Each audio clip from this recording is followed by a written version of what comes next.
जो गांधी फरिंगा होता है ना, बरसात में आते हैं, टिमटिमाते भी हैं और उसके बाद अपने आप नष्ट हो जाते हैं। ये वही गांधी है, ये असली गांधी, महात्मा गांधी। नफरत की राजनीति को हिंसा करने का आरोप लगाया। भाई देखो, मैं तो बराबर कहते रहा हूँ, ये जो जिस प्रकार से गांधी और अंबेडकर का, गांधी जी का टोपी पहन के गांधी की रोज हत्या करने वाले, गांधी के सिद्धांतों की हत्या करने वाले, ये पूरा खानदान है। और जहां अंबेडकर जी का जितना अपमान किया, आज अंबेडकर जी का संविधान लेकर के चारों तरफ घूम रहे हैं। लगता है कि अंबेडकर के दत्तक पुत्र हैं, ये अंबेडकर जी के दत्तक पुत्र हैं। अरे भीमराव अंबेडकर, राजेंद्र प्रसाद जी, संविधान सभा ने जो दिया है, आज उस संविधान को किसने धज्जी उड़ाया? संविधान की हत्या किसने किया? बार बार किसने संविधान को बदलने का काम किया? ये इन्हीं के पूर्वज है ना, इन्हीं के वंशज है ना। और आज ये संविधान की बात कर रहे हैं। अंबेडकर साहब को पार्लियामेंट नहीं घुसने दिया था इन लोगों ने। अगर पंडित श्यामा प्रसाद मुखर्जी नहीं होते तो शायद वो पार्लियामेंट भी नहीं जाते। ये सबसे बड़ी बात। और मुझे लगता है कि इनको शर्म नहीं आती है। और ये जिस प्रकार से आरएसएस और बीजेपी सपना में इनको याद आता है, मुझे लग रहा है कि ये गांधी और फरिंगा से जिस प्रकार का ये, मतलब गांधी जी की हत्या करके ये जो गांधी फरिंगा होता है ना, बरसात में आते हैं, टिमटिमाते भी हैं और उसके बाद अपने आप नष्ट हो जाते हैं।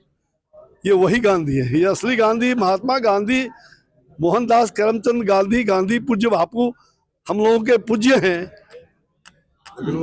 लेकिन ये खानदानवाद और परिवारवाद ला करके इसने वंश को और भ्रष्टाचार को, और उसी के गोद में बैठा हुआ, ये ऊपर में बड़ा भाई और नीचे छोटे भाई, बड़े मियाँ और छोटे मियाँ जी। वो तो अपने आप को बता रहे हैं कि हम मोहब्बत की दुकान चलाती है। अरे मोहब्बत की दुकान ही तो पूरी दुनिया जानती है। इमरजेंसी किसने लाया? आपातकाल ला करके हजारों लोगों को, हमारे जैसे सैकड़ों हजारों लोग, हम लोगों ने आपातकाल में कुर्बानी दी थी। आपातकाल में इंदिरा गांधी की तानाशाही को जवाब दिया था और उसके कारण से इंदिरा गांधी को भी ये समझना पड़ गया तानाशाह का, और वो पूरे परास्त हो गए, चारों पहुआ चित्त हो गया। लोकतंत्र की हत्या किया उन्होंने। ये जेपी आंदोलन का एक बहुत बड़ा ये था। और उसी आंदोलन को, उस गर्भ से निकला हुआ एक व्यक्ति जो भ्रष्टाचार में इतना सम्राज्ञी हो जाएगा और कांग्रेस के गोद में बैठ गया, और जैसे सुना कि आए दिल्ली वाले युवराज, तो यहाँ के युवराज से मिलने गए, इनको कोई महत्व भी नहीं दिया। मगर यहाँ के युवराज तो बाबा कह रहे हैं कि 20 साल पुरानी पीढ़ी बदलना चाहिए। अरे भाई, ये सारे आप सुन लीजिए, ये लोग आज यमराज की भूमिका में हैं।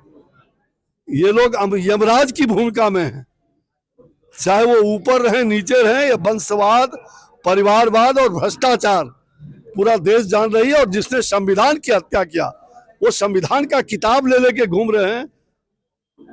इनको कभी भी देश, जिसने लोकतंत्र की हत्या किया, जिसने जेपी पर प्रहार किया, ऐसे लोगों को देश कभी नहीं छोड़ सकता। और ये कांग्रेस के लोग लाख नाक डुबा लें, अब ये वंशवाद फिर से नहीं आएगा।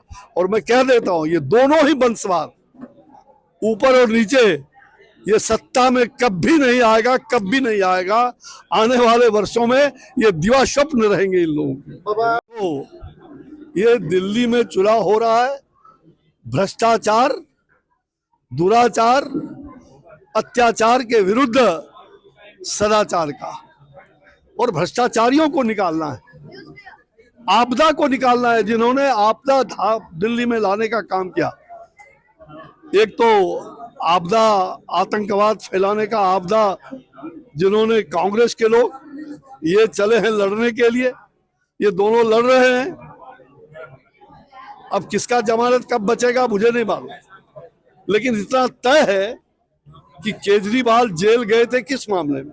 शराब के भ्रष्टाचार के मामले में। और दिल्ली की जनता इस बात को जान रही है कि इन भ्रष्टाचारियों को इस बार नहीं बख्शेंगे। और हमने झुग्गी झोपड़ी का कल्याण किया है, हमने झुग्गी झोपड़ी को बचाने का काम किया, हमने हर प्रकार की सुविधाएं झुग्गी झोपड़ी को मिलता रहे। और आने वाले दिनों में हमारी सरकार बनेगी दिल्ली के अंदर, और दिल्ली की सरकार और दिल्ली की ऊपर वाली सरकार और ये राज्य की सरकार दोनों मिल करके दिल्ली वासियों का कल्याण करने का जो हमारा संकल्प है वो पूरा होगा। और ये तमाम केजरीवाल जी जेल जाएंगे फिर से, इनका तो यही धंधा है, जनता को लूटना, जनता को धोखा देना। कभी कहे थे कि हम बंगलो नहीं लेंगे, फ्लैट नहीं लेंगे, हम सिक्योरिटी नहीं लेंगे। आज क्या हो गया कि बंगला पर घोटाला हो गया, करोड़ों का घोटाला इनके बंगले पर हो गया, मुख्यमंत्री आवास पर। ये लोग केवल बोलने का कुछ, करने का कुछ, दिखाने का कुछ, देखने का कुछ। बिहार का युवराज और इसलिए बिहार की बड़ी एकता, वहां पर पूरा पूर्वोत्तर भारत एकजुट है। और हम गए थे, हम जा रहे हैं, फिर पूरी तरह से हम सब लोग मिल करके दिल्ली में भाजपा की सरकार नरेंद्र मोदी जी के नेतृत्व में, उनके मार्गदर्शन में सरकार बनेगी।